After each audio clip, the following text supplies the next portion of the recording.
Nicaragua, gente que no vende patria. Buenos días, bienvenidos y bienvenidas a Sin Fronteras. Hoy es miércoles 16 de marzo de 2022. Con Luis Enrique Guerrero y con Carlos José Hurtado cuando son las 6 de la mañana con 29 minutos. Sin Fronteras, la revista con William Griggs Vivado. En la primerísima 91.7 y 105.3 FM.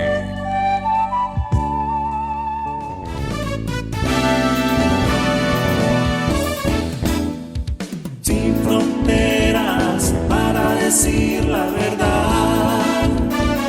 Sin fronteras, trabajar, avanzar, combatir, vencer. Sin fronteras.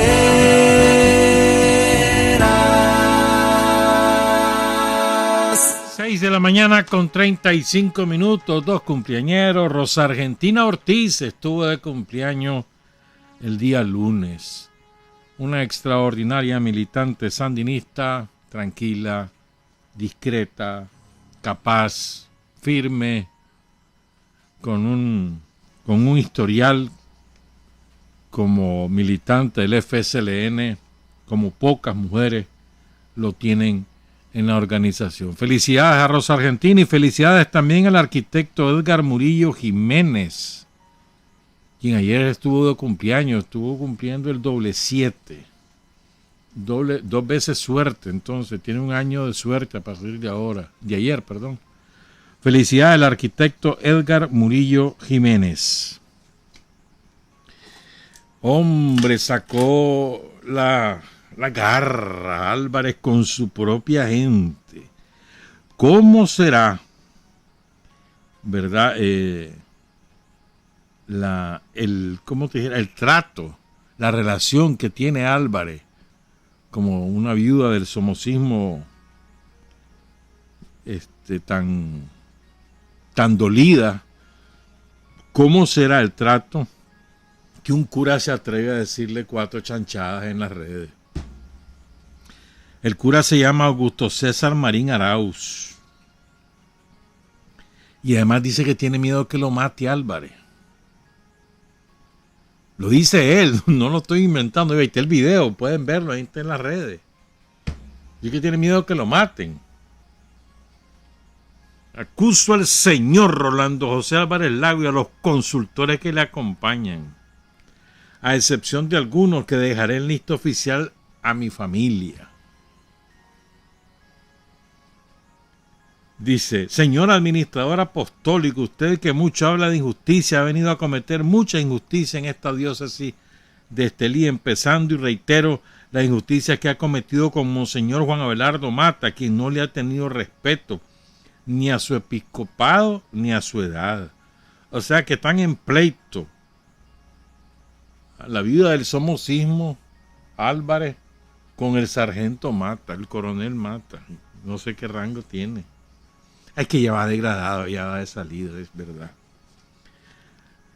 Bueno, para que vean, pues, que lo que uno dice no es que lo inventa. Vi a las chanchadas que he oído decir yo de Álvarez, pero chanchadas de comportamiento, digamos, poco convencionales, para decirlo de manera elegante. Era una relación de patrón con la feligresía. Los trata como sirviente a donde quiera que anda. Pero he oído y leído verdaderas chanchadas de ese hombre. Bueno, y es que eso habla alguien que tiene una verborrea tan repleta de odio no puede tener un comportamiento personal ejemplar, es imposible. Su comportamiento personal no es que refleje el lenguaje de odio, o sea, no hay una relación dialéctica. Si vos querés, lo uno refleja lo otro. Ese es un individuo apestoso y apestado, las dos cosas. ¿verdad? Pero protegido por Francisco. Pues. James le dieron 2 diócesis, a ver cuánto le duran. Bueno, anda por aquí Dante Mossi, el director general del BESI, el Banco Centroamericano de Integración Económica, que ha tenido, el BESI ha sido con Nicaragua especialmente justo, una entidad financiera justa. Nosotros hemos actuado ejemplarmente, ejecutando los proyectos en tiempo y forma, como dicen los militares. Saludos a todos mis amigos militares. Entonces, en tiempo y forma en este sentido, es decir, en el plazo que se dice y en la manera que se aprueba. Y muchas veces se cumplen los proyectos antes de tiempo y siempre hay ahorro, siempre. Es ejemplar el comportamiento de Nicaragua y en correspondencia el BESI ha sido también consecuente y nos aprueba montones de proyectos porque Nicaragua es ejemplar. Una relación muy, muy fraterna la que hay. El presidente Daniel Ortega y la vicepresidenta Rosario Murillo se reunieron con él. Y anda aquí un empresario también, un británico creo que es, de alto vuelo. Bueno, hay tantas cosas que se pueden decir, pero hoy tenemos algo especial. Bueno, varias cosas especiales. Y les voy a solicitar especial atención.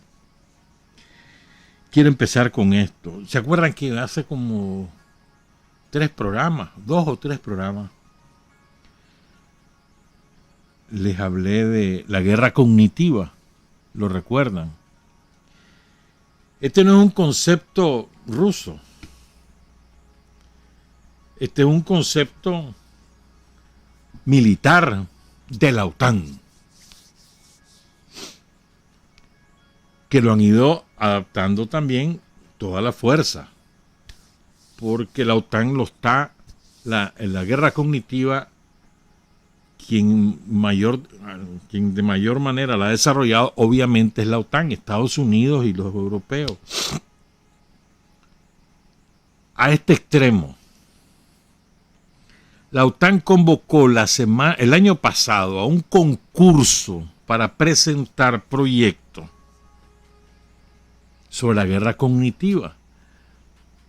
En público, la convocatoria fue para neutralizar la guerra cognitiva, pero en la práctica era para hacer la guerra cognitiva. O sea, lo encubrieron para no causar escándalo. Pero la naturaleza de los proyectos presentados y los ganadores te revela cuál era la verdadera intención de la OTAN, que era, él convocó a empresarios, a científicos, a académicos. Más de 100 proyectos le presentaron de cómo hacer la guerra cognitiva. O sea, la guerra que trastoca el conocimiento y el comportamiento de los seres humanos. Fíjate bien.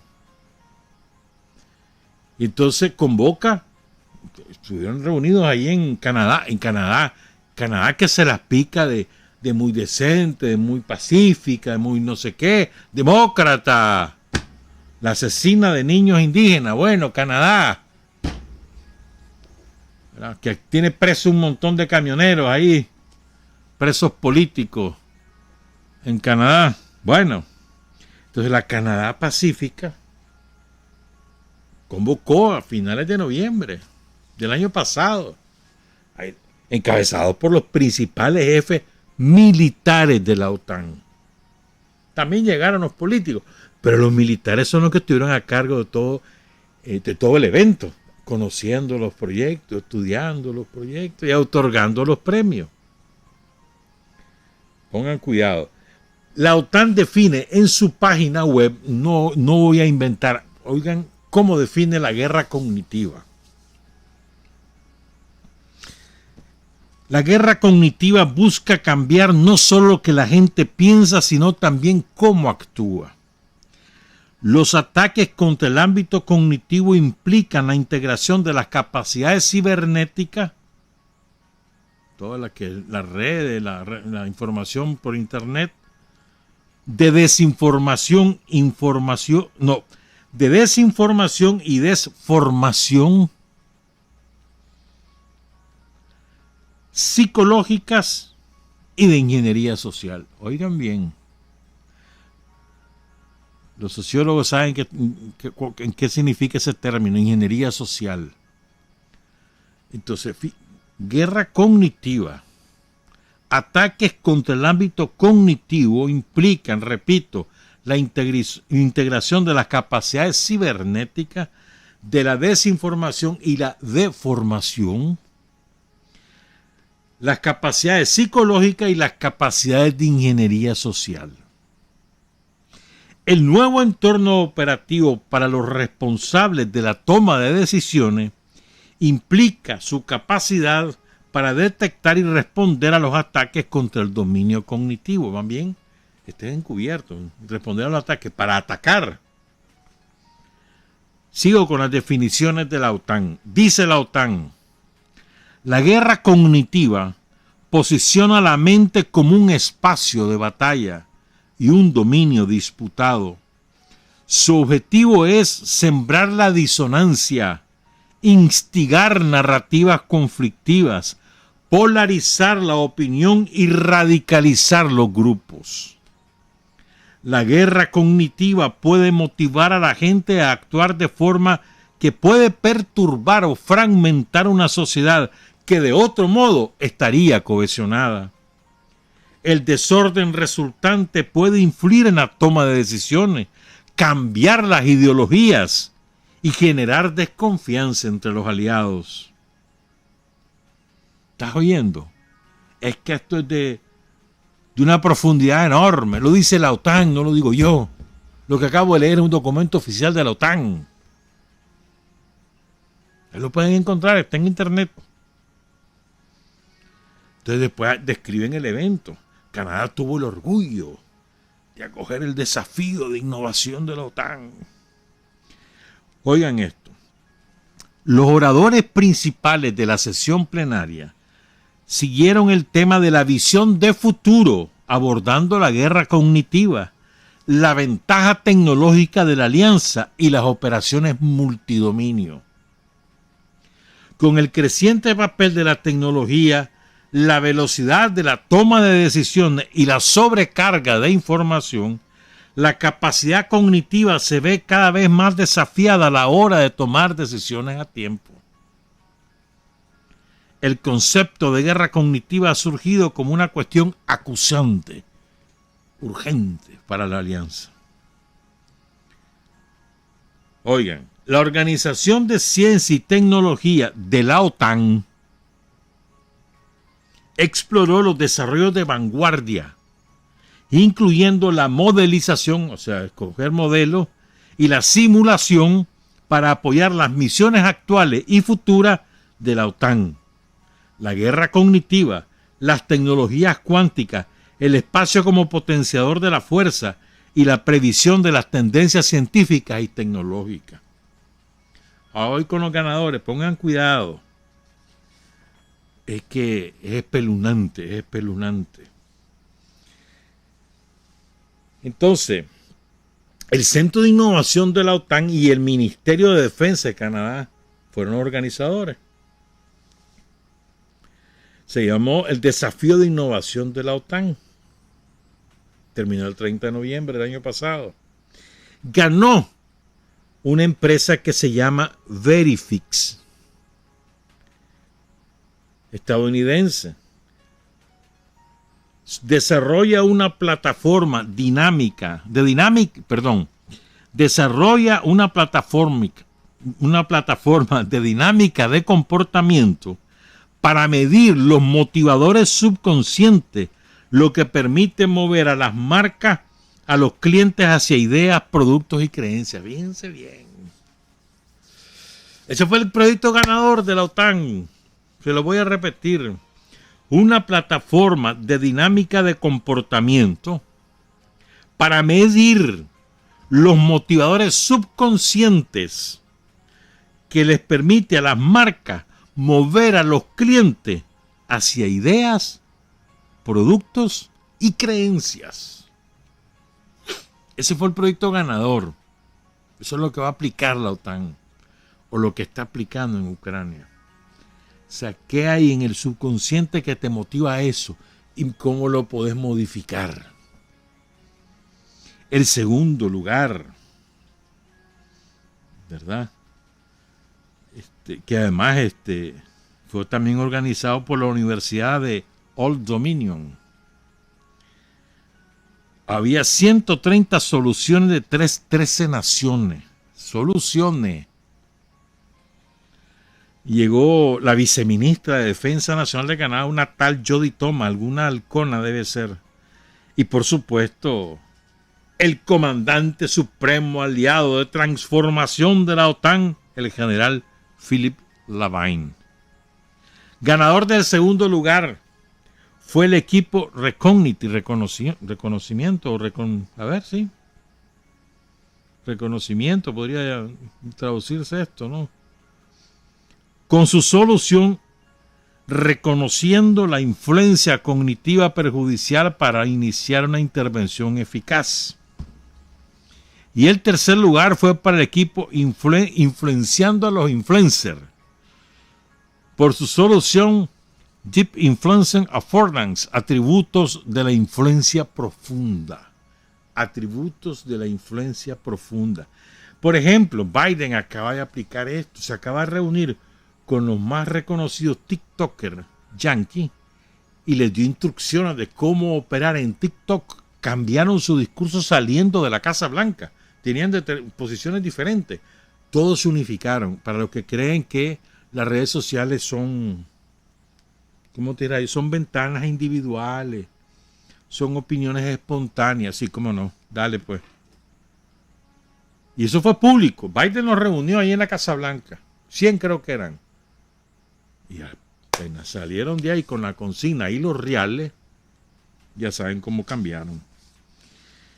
Entonces, para los que creen que lo que nos pasó a nosotros en el 2018 fue espontáneo, no, hermano, fuimos experimentos en esto de la guerra cognitiva, lo que les pasó a los venezolanos, lo que casi les hacen a los cubanos lo atajaron a tiempo porque los cubanos ya habían aprendido lo que pasó en Nicaragua, lo tenían fresco y lo que había pasado en Venezuela, entonces supieron reaccionar a tiempo, ¡bum!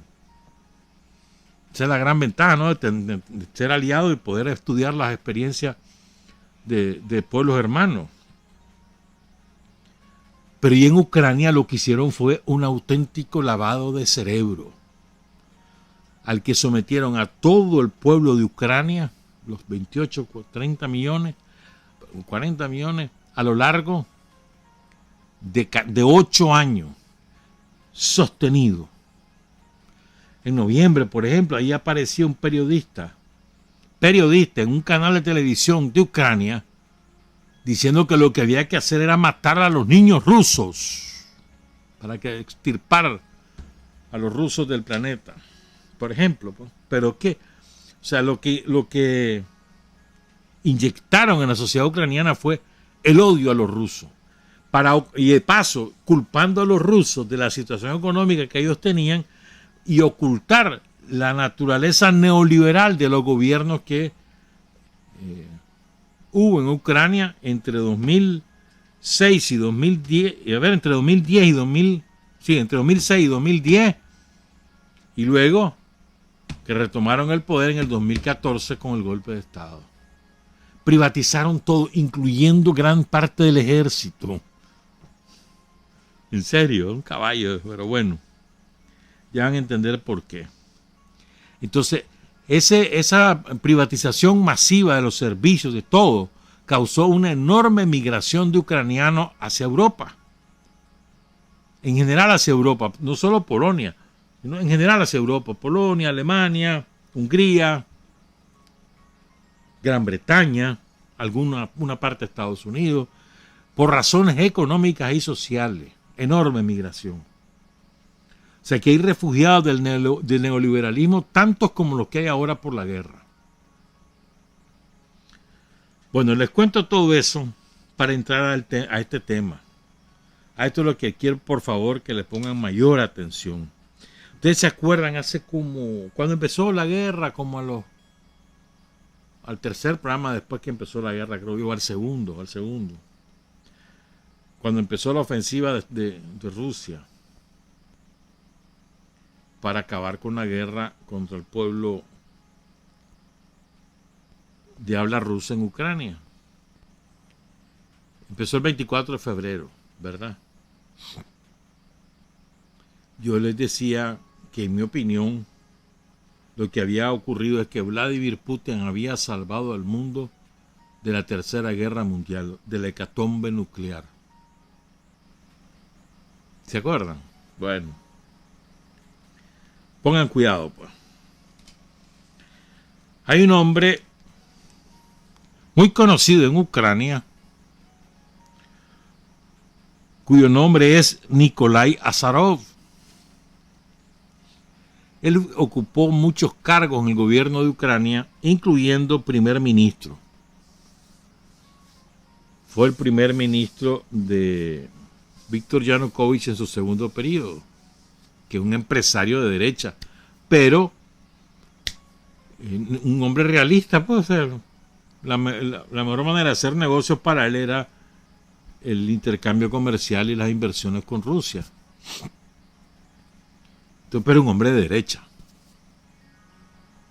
Azarov es un ruso nacido en un pueblo, bueno, en una ciudad, en Kaluga, queda como a 160 kilómetros hacia el suroeste de Moscú. Una ciudad como de 500,000 de habitantes, industrial, ¿verdad? Ahí nació. Pero en los años 80, él era militante del Partido Comunista de la Unión Soviética. En los años 80 se fue para Donetsk. Ahí vivió. Ahí vivió desde 1986 hasta más o menos el 97. Un poco antes llegó y ocupó distintos puestos allí, políticos y gubernamentales, ¿verdad? Fue diputado de Ucrania, fue catedrático universitario, es economista de honor, es doctor en ciencias geológicas y mineralógicas, fue ministro de Finanzas varias veces, ¿verdad? Él estuvo en Donetsk desde 1984 hasta 1995, 11 años se voló ahí. Esto es muy importante. Repito, este hombre fue primer ministro de Ucrania, nacido en Rusia, pero ucraniano, pues desde el 84 viviendo en Ucrania. En 11 años en Donetsk, es decir, en Donbass, en la región de Donbass, en los territorios que han sido vorazmente atacados por los ucranianos nazis, que han sufrido como el atentado horripilante, el atentado. ¿Vieron esas imágenes? ¿Cuándo fue? El lunes. Cosa espantosa. Sí, aquí les pasamos varias imágenes. Bueno, les digo esto para que entiendan lo que viene. El 4 de marzo,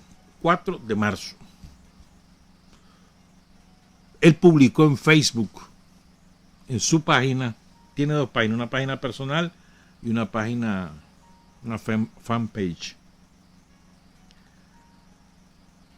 Publicó lo siguiente, voy a leérselo, es corto, pero aquí está la piedra, hermano.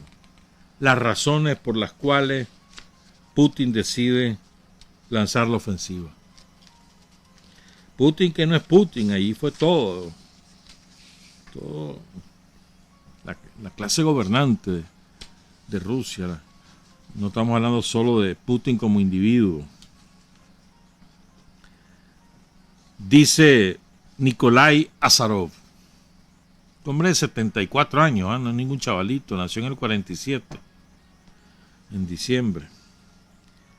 Dice lo siguiente: pongo la información que ha aparecido en los medios de comunicación sin comentaririo. Esta es la verdad. Estamos. Esta es la verdad. Nikolai Azarov.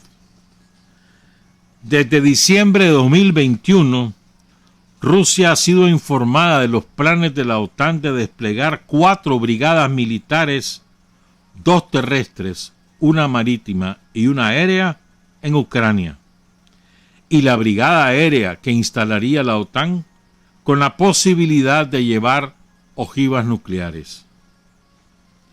La OTAN quería acordar este despliegue de tropas en la reunión del Consejo de Seguridad de las Naciones Unidas del verano de 2022, entre julio y septiembre de este año.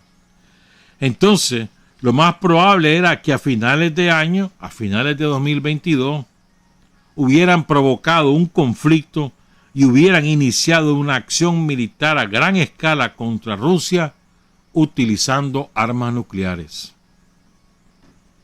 Es decir, la OTAN estaba planeando desencadenar la Tercera Guerra Mundial con armas nucleares contra Rusia. El papel clave en esto lo desempeñaron la actual élite gobernante controlada por Estados Unidos en Ucrania y los nacionalistas. Voy a hacer un paréntesis. Le llaman nacionalistas, para nosotros es otro concepto nacionalista, pero se le dice a los nacionalistas a la extrema derecha de Ucrania porque ese fue el apelativo que utilizó Bandera, el nazi que asesinó a decenas de miles de judíos y de rusos en Ucrania, en Polonia y en Alemania durante la Segunda Guerra Mundial. Él adoptó, decía que él no era nazi, que él era nacionalista. Y sus seguidores han adoptado el mismo apelativo. Por eso se le sigue diciendo nacionalista en alguna literatura rusa, aunque también se le dice banderista, o si no, nazis. Termino el paréntesis y continúo. Repito la última línea. El papel clave en esto lo desempeñaron la actual élite gobernante controlada por Estados Unidos en Ucrania y por los nacionalistas. Para evitar la Tercera Guerra Mundial y un ataque contra Rusia con armas nucleares, el gobierno ruso ha decidido contener la situación y poner en orden en Ucrania. Occidente está difundiendo información a través de las redes sociales y otros medios que Rusia ha atacado, ha invadido. Se sienten ofendidos porque sus planes se arruinaron y ahora Rusia no puede ser destruida por las armas nucleares que ya están en Ucrania y a expensas de Ucrania. Aquí viene un dato clave, compañeras y compañeros. Estas son 3 linitas. Un dato clave para que entendamos bien esto. Recuerda Azarov. Lo recuerda porque lo dijo Putin. Lo recuerda Nikolai Azarov, ex primer ministro de Ucrania. Por cierto, dice lo que dijo Putin. El tiempo de vuelo de las ojivas nucleares desde Kharkov, que queda en el norte de Ucrania, muy cercano a la frontera con Rusia. El tiempo de vuelo de las ojivas nucleares desde Kharkov a Moscú es de 3 minutos. Disparan una arma atómica desde la ciudad de Kharkov. En 3 minutos llega a Moscú. Y no hay manera de responder. Digo, ¿qué va a hacer? Ni mucho menos evitar que haga blanco, que impacte. ¿Estamos claros? 3 minutos. En cambio, desde Estados Unidos, un arma atómica lanzada desde Estados Unidos tarda 30 minutos. Hay tiempo para la defensa rusa de destruir el proyectil antes que impacte y además de lanzar represalias. ¿Se acuerdan que en los primeros días el primer fin de semana fue eso, de la guerra, de la ofensiva que lanzó Putin en Ucrania, para desmilitarizar, desnazificar Ucrania, en el primer fin de semana hubo una situación sumamente tensa, ustedes lo recuerdan. Se puso en alerta a todo el sistema nuclear de Rusia, porque había información de que la OTAN y Estados Unidos iban a lanzar un ataque con armas atómicas. Y fue un momento sumamente difícil. Después salió la OTAN, no, hombre, no te preocupes, no. Ajá, ¿cómo no? Después que ya casi lo hacen, ya les voy a contar qué es lo que pasa. Dice Nikolai Azarov, solo ahora, con la operación militar de Rusia, hay una oportunidad para dar a conocer la información sobre la preparación de una provocación seguida de un golpe traicionero con la destrucción de la población en los territorios de la República Popular de Lugansk y la República Popular de Donetsk. Putin se adelantó a Ucrania y a la OTAN y de hecho salvó cientos de miles de vidas de las repúblicas. Un día antes del inicio de la guerra de Ucrania para exterminar a la población de habla rusa en la zona del Donbass, se tomaron decisiones trascendentales. El ejército ucraniano, las AFU, dirigido por las Fuerzas de Seguridad Nacional, se estaba preparando para lanzar una operación militar en Donbass el 25 de febrero de 2022. Vladimir Putin se adelantó literalmente un día a los planes de Kiev y de Occidente, lo que les permitió tomar la iniciativa estratégica. Aproximadamente una semana antes de que comenzara la operación especial rusa, Eduard Basurin informó sobre un mapa de la ofensiva de Donbass, interceptado desde la AFU. Una semana antes se intercepta esta comunicación, esta explicación de Basurin, la intercepta Rusia. Establecía claramente cuándo se realizarían los ataques de artillería de largo alcance, cuándo con cohetes, cuándo con aviación, y luego los ataques de grupos tácticos operativos al norte, al sur y al este de Donbass para aniquilar a la población, para exterminarla. A lo que queda, pues, porque la mitad ya se había ido para Rusia a lo largo de estos 8 años de una guerra infernal que les causó 14,000 muertos. Además, dice, en 2 días, el plan de Ucrania era, en 2 días, después de este ataque militar, comenzar una limpieza completa. Pero además, no estaba previsto capturar Donetsk, Luhansk y otras ciudades de Donbass en esta fase, sino simplemente rodearlas y bloquearlas. Es decir, un bloqueo completo de los asentamientos antes de la limpieza total.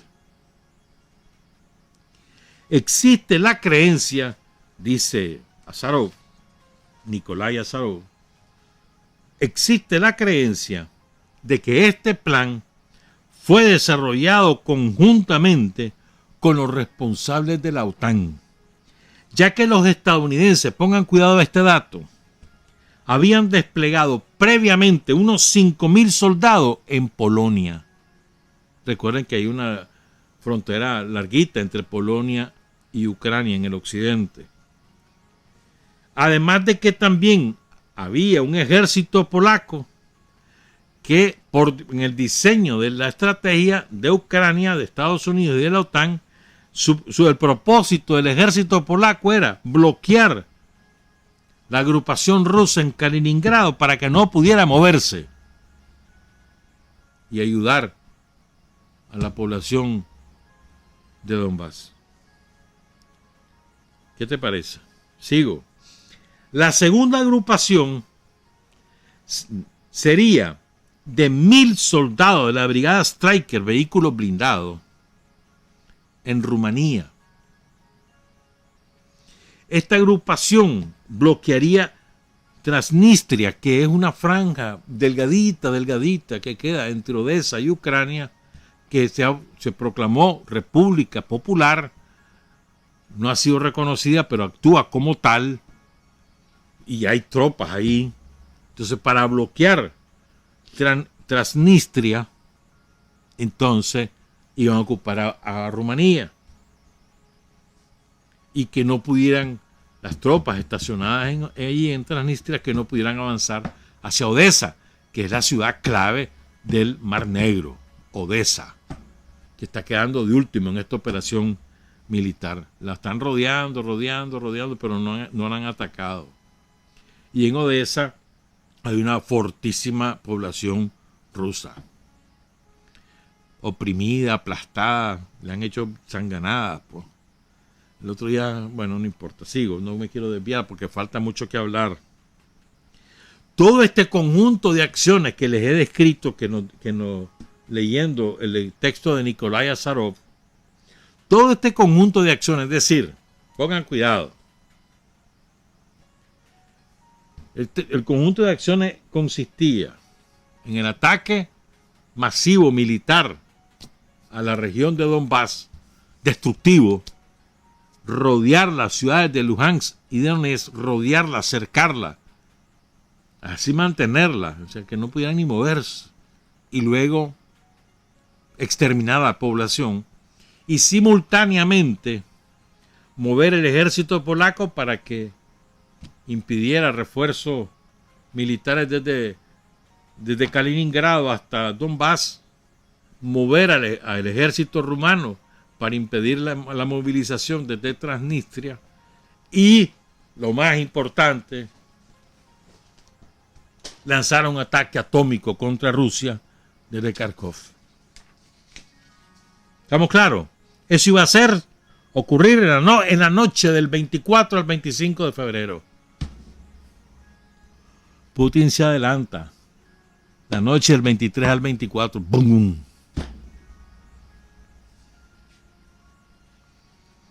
¿Por qué están tan histéricos?, se pregunta Nikolai Azarov.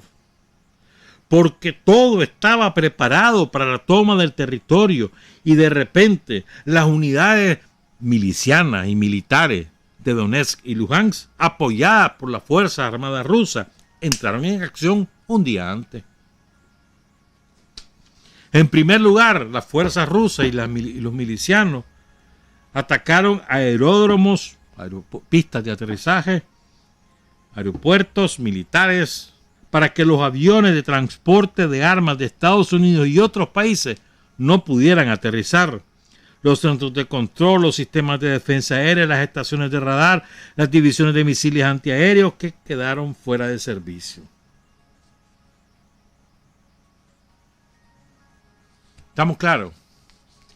Como dice Nikolai Azarov, esta es la verdad. Y esta es la rabia. Ahora, a mí me llama la atención que poca responsabilidad se le atribuye a nivel público a un gobierno y a un poder que es muy importante, sobre todo en Donbass, porque ahí comenzaron los británicos, que son los británicos. O sea, Johnson está tan rabioso, primero porque estaba a punto de ser destituido como primer ministro, estaba a punto, esto le cayó, lo salvó, porque iba a ser destituido por un montón de escándalos que le han domésticos, en primer lugar, pero en segundo lugar, porque los intereses británicos en Donbass son poderosísimos, las minas de carbón y otras minas que hay, que de hecho ellos son los que las empezaron en finales del siglo XIX.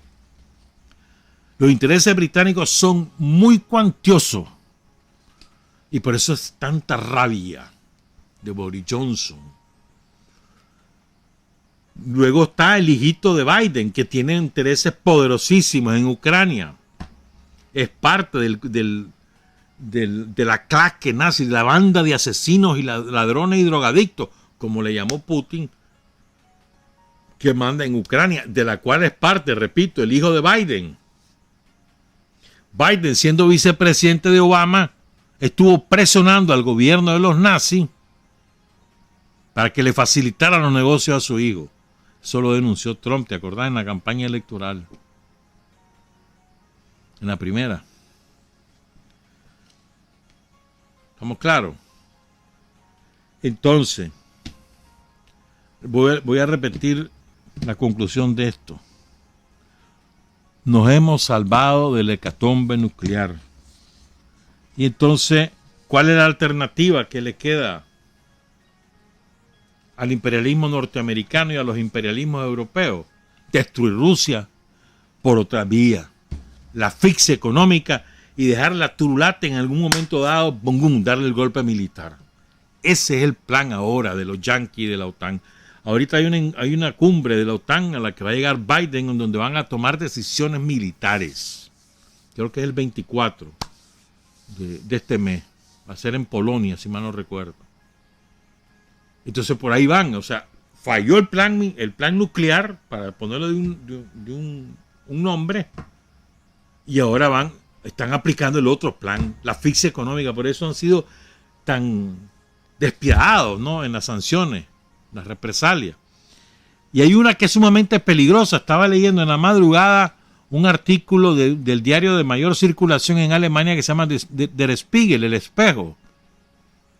Y ahí advierte Der Spiegel, o sea, que responde a la clase dominante alemana, o sea, no estamos hablando de cualquier periódico, advierte los enormes riesgos que implica la decisión de Europa y Estados Unidos de robarse las reservas del Banco Central de Rusia, o sea, del Estado soberano de Rusia, las reservas depositadas en los bancos en Estados Unidos y en otros países de Europa, en varios países de Europa, perdón. Se las robaron, la mitad de la reserva de Rusia, 300 mil millones de dólares. Las congelaron, dice.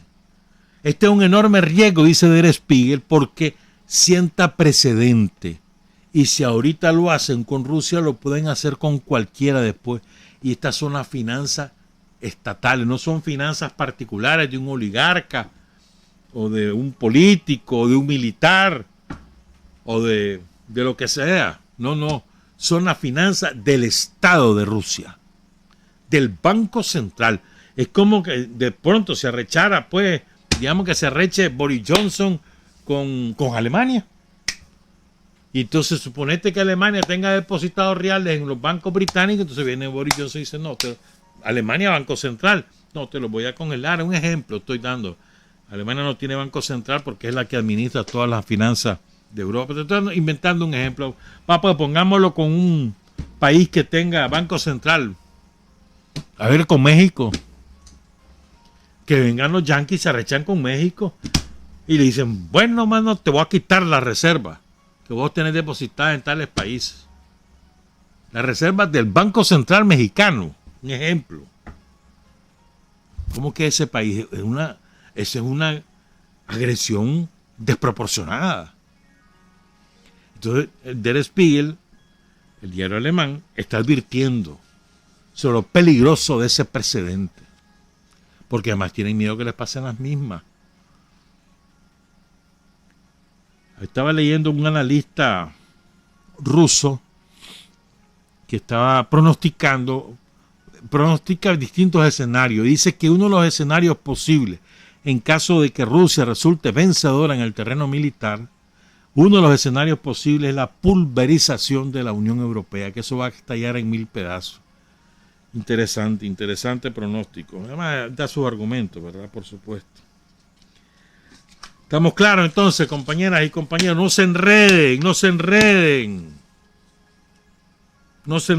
Es que toda la izquierda light, la izquierda caviar, ahí anda con unos discursos estúpidos.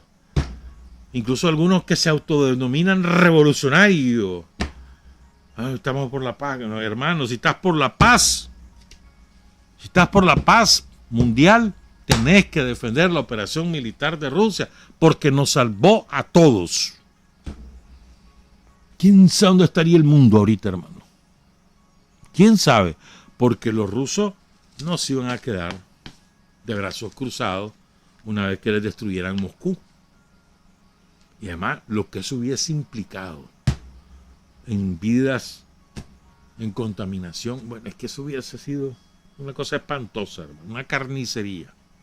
Hiroshima y Nagasaki chiquitos con lo que hubiera ocurrido, porque la potencia hoy de las armas atómicas son mucho mayores que antes. Nos salvaron, mi hermano. No tengamos ninguna duda. Ninguna duda, no andemos creyendo en santos que orinan. Vamos a hacer una pausa y vamos a cambiar. No vamos a cambiar de tema. Les voy a hablar de otra manera de estas cosas. Les voy a hablar de la mano de Carlos Fonseca. Hay hombres que luchan un día y son buenos. Hay hombres que luchan un año y son mejores. Pero hay hombres que luchan toda la vida. Esos son los imprescindibles. 7 de la mañana con 24 minutos, que me estaba echándole mente, mano, del fin de semana, el lunes. ¿Cómo hacemos, verdad, para ilustrarnos desde un pensamiento sandinista? Sobre todo a partir del odio a los rusos que se ha desatado. Es una cosa, mano, espeluznante. Espeluznante. Qué barbaridad, vos. Gente que se supone ilustrada, con 4 dedos de frente, escribiendo unas sandeces. Qué barbaridad.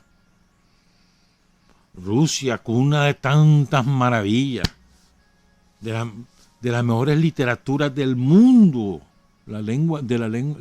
provienen de la lengua rusa, del alma rusa. Música, hermanito, por Dios. Poesía, pintura. Aportes científicos montones. Los primeros que viajaron al espacio, los rusos, el otro día. ¿Te acordás que lo estuvimos hablando? ¿Te acordás de Gagarin?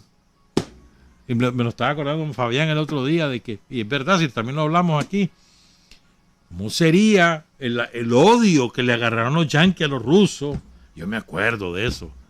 Odio fue porque se les adelantaron los soviéticos en aquella época y pum, lanzan el primer satélite y lanzan el primer astronauta, hermano, Gagarin, Yuri Gagarin.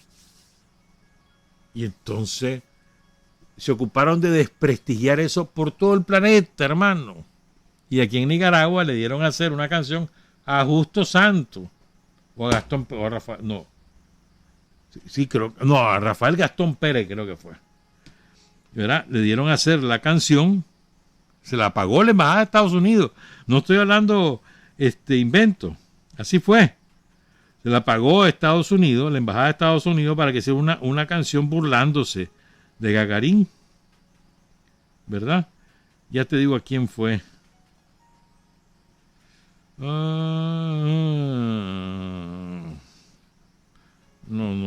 lo encontré. Pero bueno, creo que sí que fue. Uno de los dos fue. Y creo que la tocó un grupo. Aquí tenemos esa canción. No sé cuánto Terraza se llama. Los solistas del Terraza, algo así, ¿ya? Que le pagaron la embajada yankee para que una canción de odio. Yo no le creo a Gagarin, ¿te acordás? Y fíjate que yo tenía 2, 3 años para esa época y me la sé la canción. ¿Cómo quedó, verdad? Es que la pusieron en la radio a cada rato, hermano. Y entonces, y todo el mundo la cantaba. Yo no le creo a Gagarin, porque además es pegajosa, bien hecha. Pues bueno, la rusofobia, hermano, viene de antaño. El otro día te contaba algunos antecedentes. Probablemente viene de tantas victorias militares que tuvieron los rusos a lo largo de los últimos 250 años más o menos. Recordemos que Moscú no ha sido conquistada. Napoleón ahí quedó, más de 250 años, ¿verdad? Ay, Napoleón ahí quedó. Napoleón, Hitler, los turcos. Entonces, de ahí viene, Manuel, porque son fieros en el combate. Pero no fregues las cosas. El Hermitage, por favor, hermano. El Museo del Hermitage, ese está en San Petersburgo, ahí está. El Museo del Hermitage, que tiene una obra de arte maravillosa, hecho del tiempo de los zares. La cultura rusa, hermano, por Dios, como que me digas la cultura china, ¿cómo no vas a apreciar la cultura china o la cultura rusa? Para ponerte dos ejemplos. Aquí nos ponen siempre por encima de todo. Ay, que la cultura francesa, que no sé qué, o que la alemana. Que no, hermano. No le lleguen ni a la uña del pie a los rusos, a los chinos. O a los iraníes. Por favor, los persas. O Irak, con la Babilonia, la cuna de la humanidad. Pero aquí vivimos nosotros de cara a los cobardes europeos. No, hombre. Tenemos que aprender un poquito más, leer un poquito más.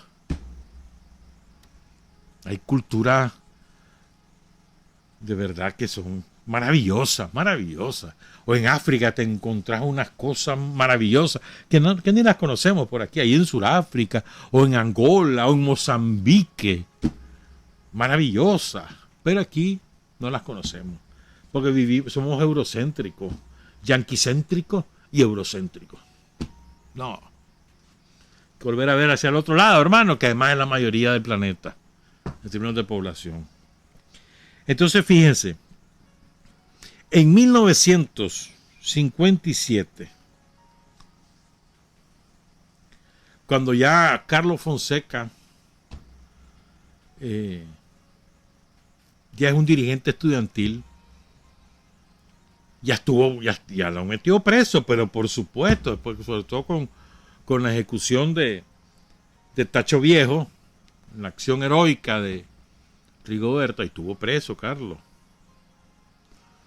¿Verdad? Él era del Partido Socialista, Carlos, de la Junta Socialista. Y a través de la Junta Socialista se va a la Unión Soviética, a Alemania Democrática y a Polonia. Lo que yo recuerdo. El libro habla de todo ese periplo. El libro Un nicaragüense en Moscú. Que un folletito, ¿no? Lo publicó al regresar. Cuando regresa de ese periplo, lo echan preso. Tuvo 3 días preso. Ya sabes cómo trataba la guardia, ¿verdad? Entonces, cuando sale de la cárcel, para enero o febrero del 58, escribió y publicó Un nicaragüense en Moscú. Un libro bonito porque son impresiones personales, va contando lo que él ha visto y va adornándolo con contexto histórico. Es muy bonito ese libro, ¿verdad? Fíjate, te voy a contar una anécdota. Es que me encontré con estas fotos que les voy a presentar. O sea, sí he visto esta foto, no es primera vez, pero la foto de la boda de Carlos Fonseca con María Aide Terán. Esa boda fue en México. Yo no lo había aprendido ese dato. Seguramente lo había leído, pero de verdad que no lo había asumido. Fue en México. En Tacubaya. Conozco Tacubaya. Pero hombre, si hubiera aprendido este dato y me iba a buscar esa iglesia. Si toda esa zona yo la conozco, pero bueno, hace muchos años que no voy a México, pero toda esa zona la conozco. En la delegación Miguel Hidalgo, queda ahí por Constituyentes. Hay un parque, el Parque Lira, creo que se llama, que queda por ahí. Se llama la iglesia San Miguel Arcángel. Una iglesia pequeña. Ahí se casaron. Entonces dice María Aide que a ella no le costó convencer a Carlos de casarse por la iglesia, porque Carlos sabía que la mamá de María Aide era una católica militante devota.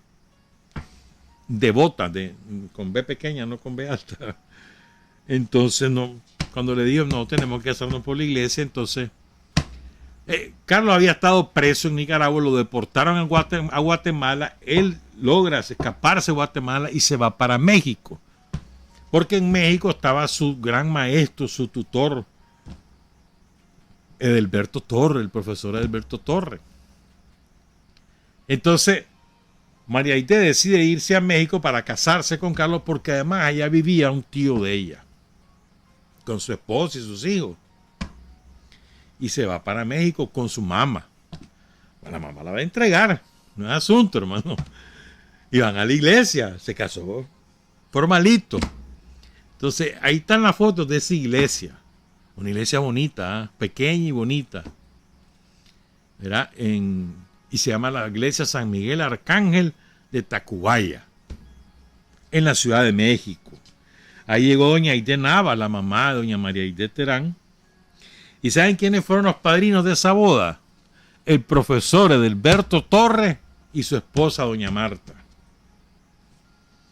¿Verdad? Carlos Fonseca admiraba y adoraba a Edelberto Torres, y Edelberto Torres quería como un hijo a Carlos. ¿Verdad? ¿Y sabes quién estuvo presente ahí? En esa boda. Víctor Tirado, el comandante Víctor Tirado, ahí estuvo. ¿Verdad? ¿Quiénes más estuvieron? Pues, por supuesto, la suegra, doña Aide, ahí estaba, doña Aide Nava. Estaba el hermano de doña Aide, don José Nava, que vivía ahí en México, vivieron más de 50 años, ya fallecieron. Y su esposa María Teresa, y también estaban en la boda los hijos de Carlos Fonseca.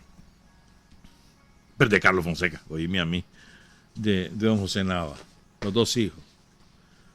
Y ahí se casó Carlos.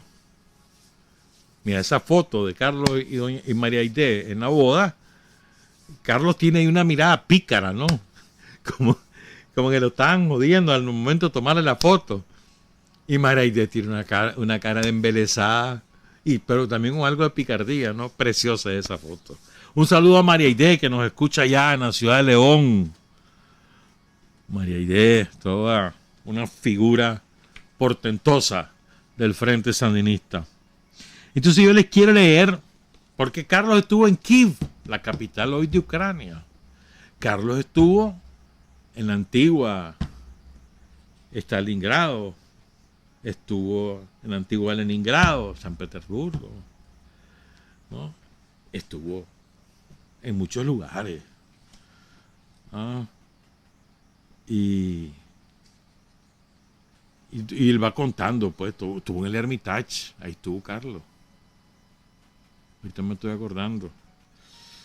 Bueno, entonces, miren cómo era la rusofobia. O sea, en aquel momento era la comunistofobia, ¿no? Recuerden, el odio era contra los rusos, desde antes. Sobre todo de los alemanes contra los rusos. Y luego los británicos contra los rusos. Y luego los franceses contra los rusos. Odio de los tres por las derrotas militares. Franceses, ingleses y rusos. Y alemanes. Odio.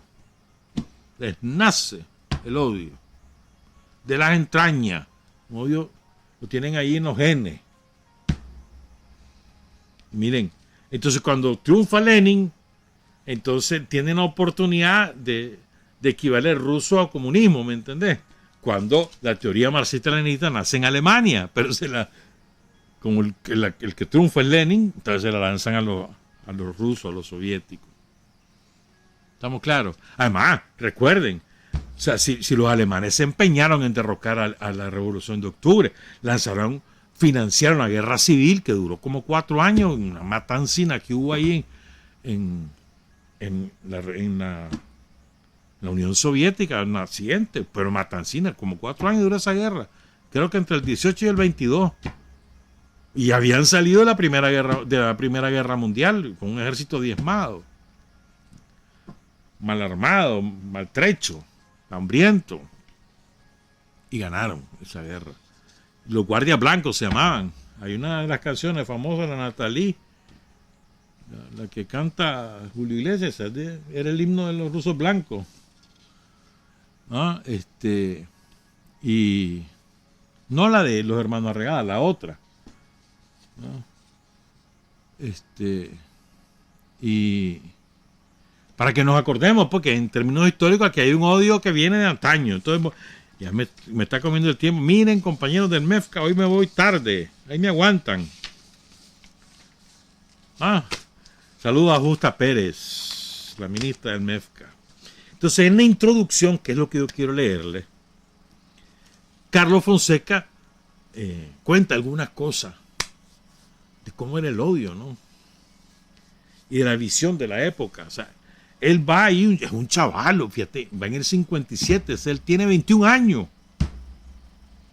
Chavalo, pero ya con formación.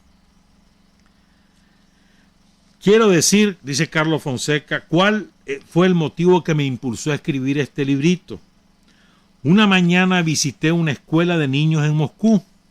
Entonces ya había pasado el verano del festival en agosto, y mi piel tropical temblaba con el otoñal viento de octubre. Un grupo de muchachitos con flores nos recibieron. Cuando entramos a la escuela, le expresé a mi intérprete mi deseo de conversar durante un rato con cualquiera de los niños. Vladimiro, contestó cuando le pregunté su nombre a un niño de suéter verde. Yo soy de Nicaragua, América Central, le dije. Dice el niño, ¿es cierto que en América Latina la mayor parte de los niños no puede ir a la escuela? Interrogó bien serio Vladimiro, que tenía como unos 13 años. Sí, es cierto.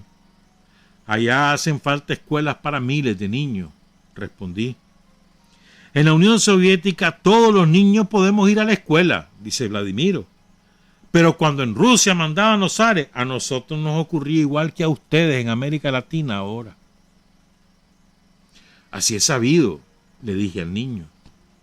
Mire usted, continuó diciéndome Vladimiro, nosotros creemos que existe el peligro de que estalle una guerra entre Estados Unidos y nuestra Unión Soviética. Si esa guerra estallara, sería horrible lo que pasaría, porque se emplearían bombas atómicas. Si estallara una guerra entre los Estados Unidos y la Unión Soviética, podría desaparecer el mundo. Sería el fin del mundo. Yo mismo perecería y no podría llegar a ser ingeniero. Yo quiero ser ingeniero.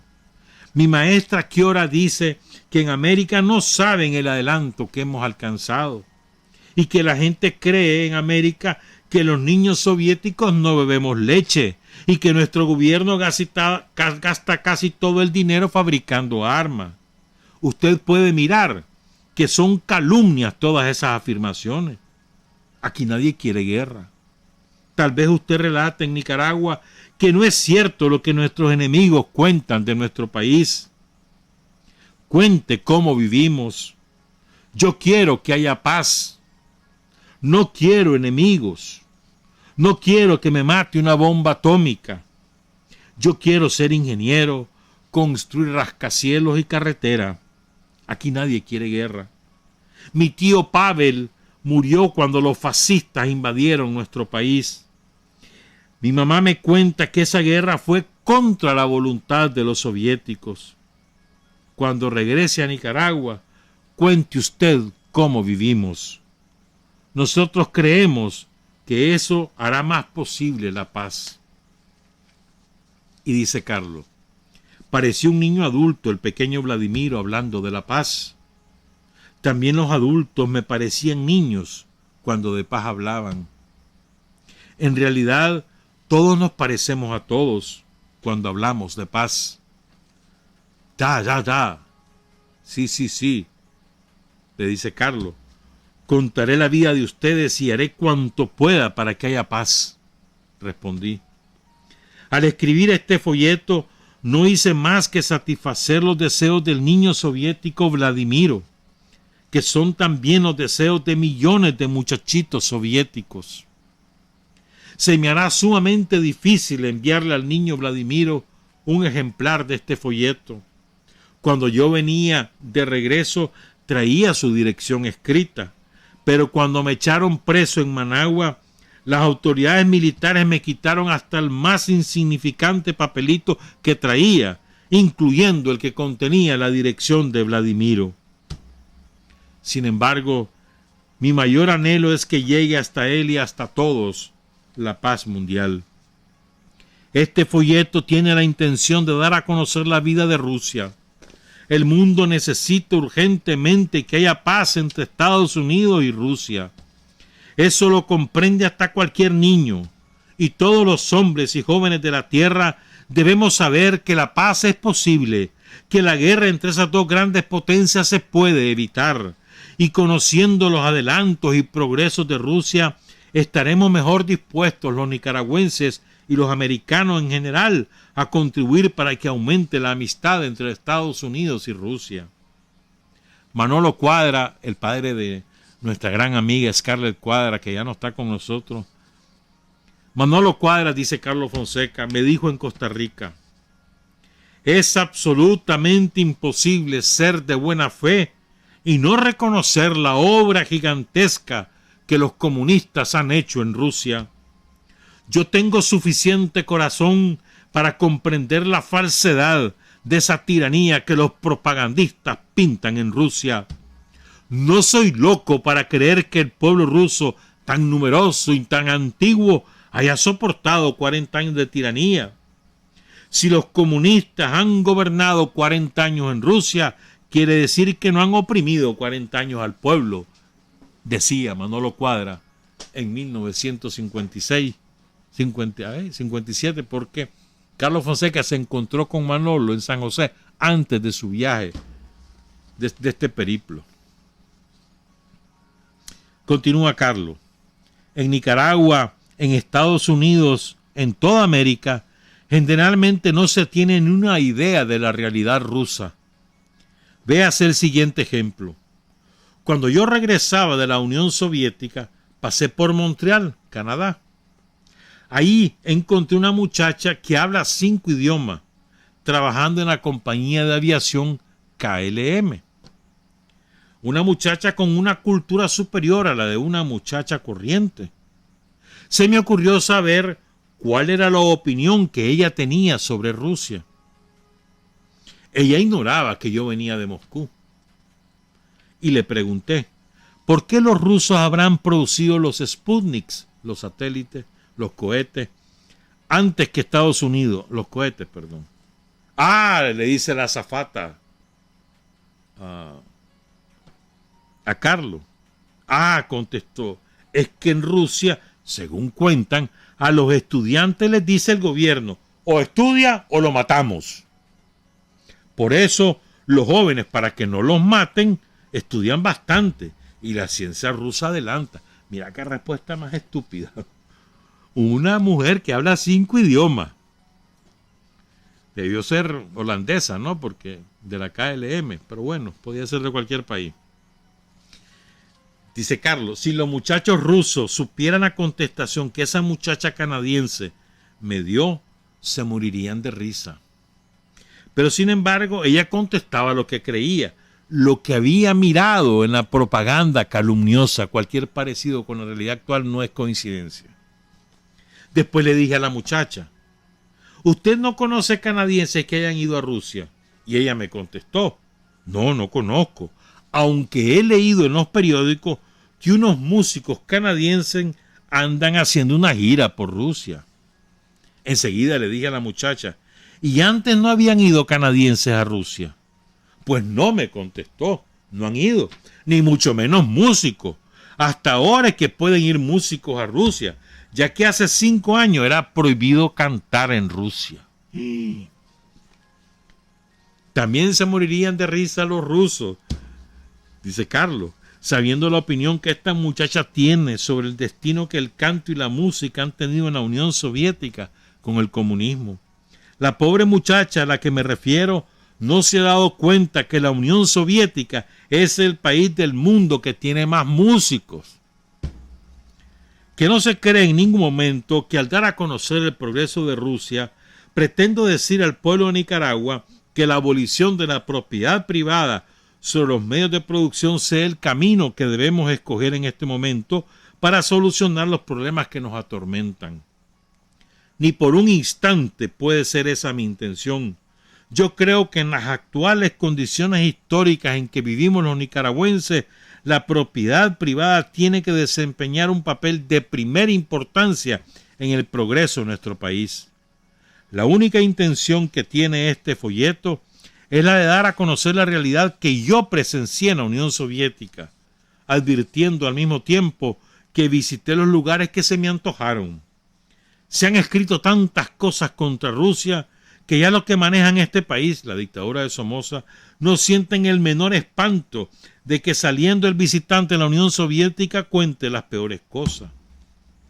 Por ese motivo, entre otros, los rusos muestran la realidad desnuda. Los comunistas tienen 40 años de gobernar la Unión Soviética y durante 18 años de esos 40 años el país ha sufrido guerra. Primero la intervención, después la invasión, lo cual quiere decir que los últimos 40 años no ha sido posible utilizarlo totalmente en el progreso del país, ya que han tenido que invertirse inmensas energías reconstruyendo lo destruido. La intención de mi folleto es poner un grano nicaragüense en edificación de la paz mundial. Deseo estimular la solución pacífica de los conflictos que surgieran entre las grandes potencias. Deseo contribuir a la coexistencia pacífica de las grandes potencias con diferentes sistemas sociales. Que nadie esté creyendo que desapareciendo la Guerra Fría, o sea, el peligro de la caliente guerra atómica, estará desapareciendo la oportunidad en que el hombre manifieste su valentía y su arrojo. Nada de eso. El hombre ha de continuar en cada nación su lucha por una vida mejor, por un aumento del bienestar. El obrero ha de continuar en cada país, en Rusia, en Estados Unidos, en Honduras, en todo el mundo, aspirando a un salario mejor y utilizando los medios propicios para lograrlo. El estudiante ha de continuar buscando el camino para mejorar el desarrollo de la cultura. El campesino, aunque la Guerra Fría termine, ha de anhelar la solución de la injusta desigualdad que hasta hoy ha sufrido con respecto al hombre de la ciudad. El fin del peligro de la guerra atómica significa el fin del empleo de las más altas cualidades humanas por los intereses egoístas más gigantescos. Los nicaragüenses siempre hemos de continuar nuestra lucha por la liberación económica y política de nuestra patria. Ya te digo, pues anduvo en Moscú, anduvo en Kiev, anduvo en Varsovia, anduvo en Leipzig, en Alemania democrática en aquella época, una ciudad preciosa, Leipzig. ¿Verdad? Que haya paz y progreso en la humanidad es mi más ardiente deseo. Muchas veces habla de la paz Carlos Fonseca a lo largo de todo ese folleto. Y luego habla un poquito de Leningrado, pues la antigua Leningrado, que recuperó el nombre zarista de San Petersburgo. También está Stalingrado, ¿no? Pero Stalingrado es hoy Volgogrado, que por el nombre del río. Entonces, sigo, pues. Escuchen esto. Y aquí vamos a aprovechar el tiempo para otra cosa. A ver si nos da tiempo. Durante la Segunda Guerra Mundial, cuenta Carlos Fonseca al final del folleto, la Gran Guerra Patria, como la llaman los soviéticos, Leningrado fue sitiada por 900 días por los nazis. Y 900 días también la sangre del pueblo cerró a los nazis las puertas de Leningrado. Los nazis que son los alemanes y una parte de los ucranianos. Sobre Leningrado cayeron 250,000 bombas explosivas, incendiarias, de artillería. Leningrado está condecorada por el pueblo como ciudad héroe. El pueblo ha condecorado como ciudades héroes también a Stalingrado, Volgogrado, a Odessa. Una madre de Leningrado que conservó su vida me cuenta: en aquellos terribles 900 días, cuando salíamos de casa por la mañana, Nadie podía predecir si íbamos a volver a casa. Leningrado, San Petersburgo, la de las noches blancas. En el Museo de la Defensa está probado el sacrificio del pueblo. Hay una libretita en la cual llevaba su diario la niña Tania Tavichev.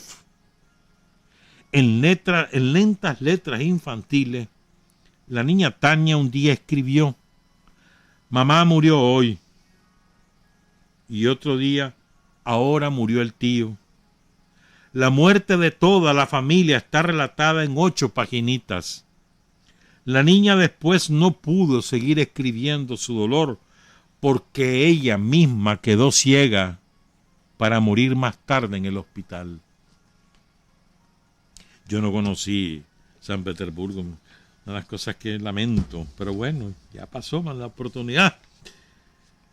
El pueblo todavía serio ya ha edificado el Parque de la Victoria y verdes árboles han crecido para sustituir siquiera la sombra de los heroicos muertos. Leningrado, San Petersburgo, tiene su tren subterráneo.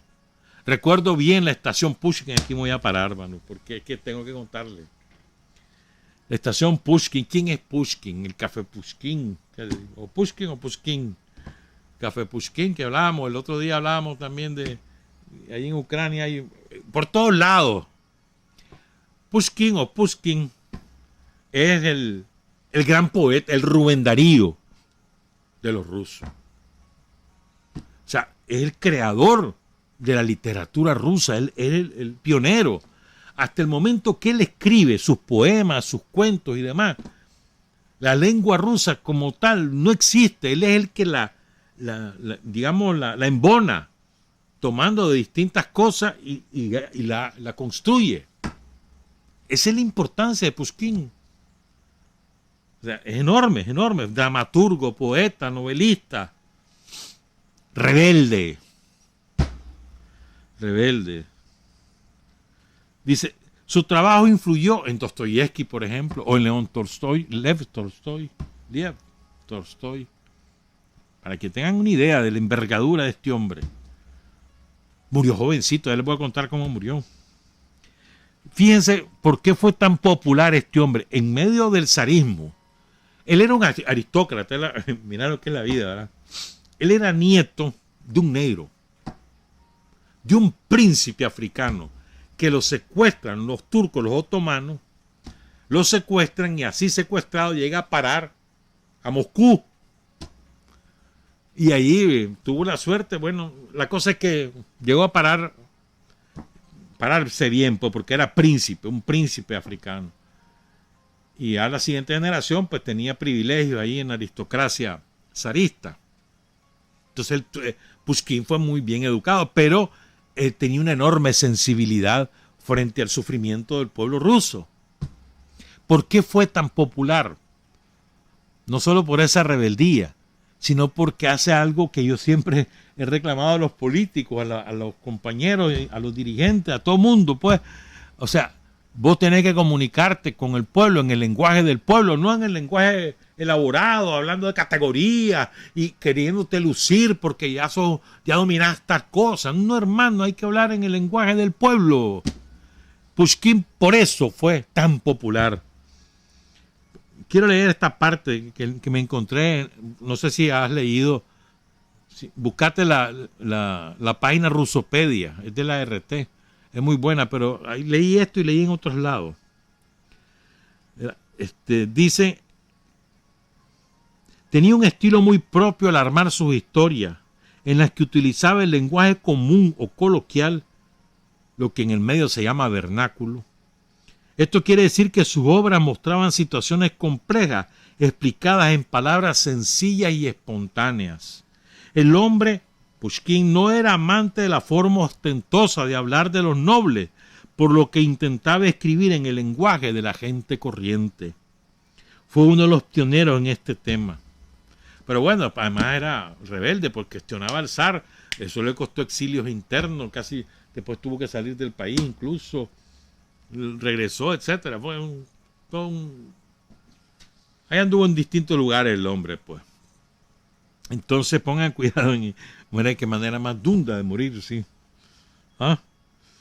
Porque, bueno, él hablaba de los males de la sociedad, habla del romanticismo, tiene poemas románticos bellísimos, bellísimos. Y cuentos, que no te digo, hermano. Entonces, siempre hay un tema en su literatura, entre la contradicción deber o deseo, ¿no? Que predomina el deber o el deseo, siempre permanece ahí en casi toda su obra, ¿verdad? Entonces, pongan cuidado cómo fue esto. Bueno, si quieren saber obras de él, El prisionero del Cáucaso, su novela El negro de Pedro el Grande, que es de su abuelo que habla, pues. El negro de Pedro el Grande. Hay un poema larguísimo, larguísimo, larguísimo. Lo que pasa es que no se disfruta traducido. Eso me lo han dicho los que saben hablar ruso. Y es verdad, porque traducido uno no encuentra sabor. Por lo menos en el español, pues. Seguramente los rusos sí. Ruslan y Ludmila. ¿Ya? Entonces, fíjense, el ruso en aquel momento, cuando él nace en el 1799. Entonces, en la primera 3 décadas del siglo XIX es que él vive. Entonces, en ese momento, el ruso se regulaba por las versificaciones del alemán, usaba el ruso antiguo, usaba el eslavo eclesiástico, porque que ya no existía en la lengua hablada, pero así se escribía. Y entonces el que hace la gran obra sienta las bases de la literatura escrita, de la literatura, perdón, que le hace burrada la que acabo de decir, rusa, es Pushkin. Alexander Sergeyevich Pushkin. ¿Estamos claros? Pero les quiero contar cómo, es que es divertido, no es divertido, sino como que se llama esto, es triste, pues, pero a ver, ¿sabes por qué murió este hombre? Por cohecho. Literal. Él tenía 30 años. Cuando se enamoró de una cipota que era la más linda de la corte zarista. En 1930. Perdón, 1830. La más linda. Ahí tenemos un retrato de ella. En aquella época no había fotografía, ¿verdad? Obviamente. Pero era la más linda. Ahí está en la foto, ¿verdad? Pero además era una mujer linda, pero también, ¿me entendés? Engreída de su belleza. Y además le gustaba la buena vida. Entonces, Pushkin desde que la vio se enamoró y le propuso matrimonio. Y ella le dice que no, porque ella tenía miedo de que el zar lo corriera de Moscú porque era un rebelde. Y además no lo veía con muchos reales. Después de un año la convence, ¿no? Que el zar no lo va a correr de Moscú y se casa con él. ¿Ya? La diferencia de edad son como 14 años. Pongan cuidado. Entonces, bueno, Pushkin vivía de su escrito, pues, y de lo que le podía pagar ahí la corte, pero lo tenían reducido porque era un rebelde, pues, lo tenían ninguneado. Pero comienzan a salir los hijos, 1, 2, 3, 4 hijos. Y aquel se endeuda. Vivía agobiado por las deudas, hasta que funda una revista que fue un parteaguas. Se llamó la revista El Contemporáneo. La fundó en el 34, 35, por ahí. Y entonces hasta ahí comenzó a respirar, pero nada, todavía tenía deuda. El caso es que a finales de 1836, a finales,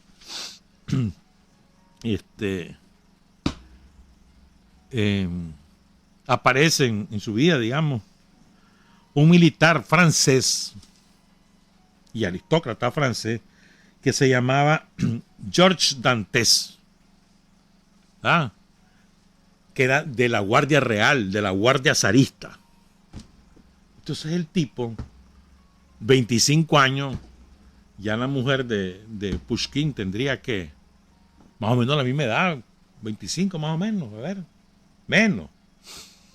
Y entonces la comienza a enamorar. Y o por lo menos eso le llegaron a decir a Pushkin, ¿verdad? Que la estaba enamorando el francés. Y aquel que era súper celoso, entonces lo reta a duelo. ¿Sabes que en aquella época Así eran los duelos. Entonces, pero bueno, vienen los amigos, los familiares y hacen que desistan del duelo. Eso fue en noviembre. Entonces, pero viene y en enero, entonces el tipo, el francés, para disimular, se casa con una hermana de la mujer de Pushkin, para disimularla. Decían las malas lenguas, para poder tener cercanía con la mujer de Pushkin por la vía familiar. La mujer de Pushkin se llamaba Natalia Nikolayevna Goncharova. ¿Estamos claros? Entonces se casa con la hermana. Pero, mano, le llegó una carta a Pushkin. Nada, le dice, te la son sacando. Y además le insinúan de que la mujer se acostaba con el zar. Y aquel hombre enfurecido le mandó una carta furioso al francés. Y el francés lo reta a duelo, se van al duelo. Creo que es el 27 de enero de 1837, que del año del calendario anterior, pues, que después sería ahora 8 de febrero. Y entonces se van al duelo. Entonces el duelo de la muralla, creo que se llamaba.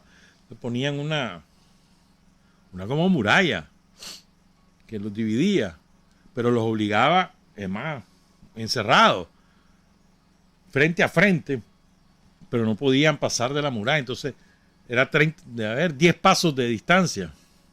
Entonces la jugada era que se acercaba el uno al otro, el que disparaba, vos podías disparar en el momento que quisiera. El primero que disparó fue el francés, le mete el balazo en el abdomen. Y cuando va cayendo, Pushkin le mete un tiro, pero en la mano, pues un rozón. Un tiro en el abdomen y así murió el hombre. No allí, pues quedó vivo, pero se infectó y en una peritonitis a los 2 días murió. Le dio tiempo de dejar arreglado su asunto, le pidió perdón al zar, le pidió de que cuidara a sus hijos, etcétera. Pues. Pushkin, ese es Pushkin, tenía 37 años cuando lo mataron. Murió el 10 de febrero, calendario actual, 29 de enero de entonces. Para que tengamos otro ruso famoso, Tchaikovsky. ¿Cómo no vas a saber quién es Tchaikovsky? Anton Chejov, el famoso dramaturgo, Dostoyevsky, Tolstoy, Guerra y la Paz, tantas cosas, ¿no? Levitán, que tiene unos paisajes maravillosos, maravillosos. Hay un pianista famoso también ya del siglo XX, ¿no? Sergei, no me acuerdo el apellido. En fin, y está la matrioshka. ¿Sabes qué son las matrioshkas, no? Las muñequitas esas que van una detrás de otra. ¿Tú sabías que esa es... ¿cómo comenzó esa tradición? Me quedó un tuco ahí que había que hablar, Carlos Fonseca, no tenemos que ir. Sí. La matrioshka nació de una muñeca japonesa. Allá a finales del siglo XIX se apareció allí un carpintero y un ebanista y un alfarero, y entonces a aquel se le ocurrió hacer una y le dijo al otro que la pintara y la comenzaron a pintar. Le gustó a todo el mundo. Como aquel hizo 8, pues, una más pequeña que la otra, pero al azar, pues, y ahí quedó, y comenzó todo el mundo a imitarlo. Ahora es un símbolo de la cultura rusa. Si vos no te traes una matrioshka de Rusia, hermano, no estuviste ahí. Yo sí conocí Moscú, hermano. 2 veces, 3 veces estuve ahí. Y estuve en el mausoleo de Lenin, por supuesto. Son las 8:07, trabajar, avanzar, combatir, vencer, patria y libertad. Revolución es sentido del momento histórico. Es cambiar todo lo que debe ser cambiado. Es igualdad y libertad plenas. Es ser tratado y tratar a los demás como seres humanos. Es emanciparnos por nosotros mismos y con nuestros propios esfuerzos. Es desafiar poderosas fuerzas dominantes dentro y fuera del ámbito social y nacional. Es defender valores en los que se cree al precio de cualquier sacrificio. Es modestia, desinterés, altruismo, solidaridad y heroísmo. Es no mentir jamás ni violar principios éticos. Es convicción profunda de que no existe fuerza en el mundo capaz de aplastar la fuerza de la verdad y las ideas. Revolución es unidad, es independencia, es luchar por nuestro sueño de justicia para Cuba y para el mundo, que es la base de nuestro patriotismo, nuestro socialismo y nuestro internacionalismo.